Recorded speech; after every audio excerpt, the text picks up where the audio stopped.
La France est un drôle de pays. Depuis sa création et jusqu'au XXe siècle à peu près, elle a toujours été un pays multilingue. On parlait français à Paris évidemment, mais occitan, breton, corse, alsacien selon les dimensions du pays. Un pays multilingue, mais qui cherche à devenir un pays monolingue à toute force. Ça passe par la non-ratification de la Charte européenne des langues régionales, le refus d'accorder la co-officialité en Martinique ou en Corse, alors que ça existe dans plein d'autres pays, etc. etc. Et ce faisant, évidemment, quand on refuse d'accorder des droits aux langues dans la sphère publique, on sait, tous les linguistes le disent, que c'est le meilleur moyen de tuer une langue et de l'empêcher de se transmettre aux générations suivantes. Cette démarche, elle est pleine de contradictions, c'est l'objet de mon article de la lettre d'information de l'Express sur le bout des langues cette semaine. Où est la contradiction ? Eh bien, elle est assez simple à comprendre. Quel est le raisonnement qui conduit à refuser des droits aux langues régionales en France ? Eh bien, le Conseil constitutionnel explique que accorder des droits spécifiques à des groupes de locuteurs, ce serait menacer l'unicité du peuple français. Admettons.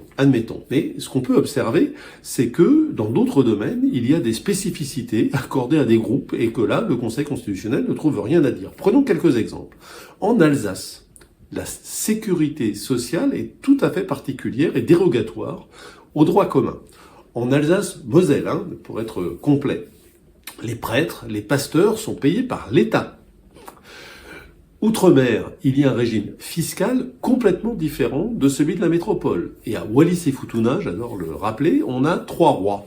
Voilà, dans une république. Bon, vous admettrez avec moi que dans des domaines quand même importants, comme le droit social, comme la laïcité, comme la fiscalité, comme la République, il y a des droits spécifiques qui sont accordés à des gens. Et donc, finalement, il n'y a que dans le domaine des langues que les droits spécifiques. Alors là, pas question, c'est pas possible, ça menace l'unicité du peuple français. Bon.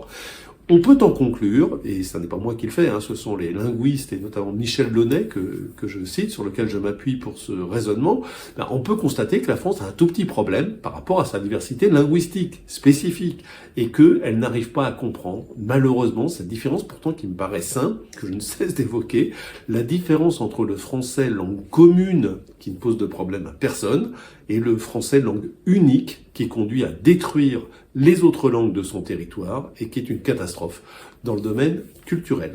D'autres exemples de contradictions, notamment dans la version écrite de la lettre d'information de l'Express sur le bout des langues.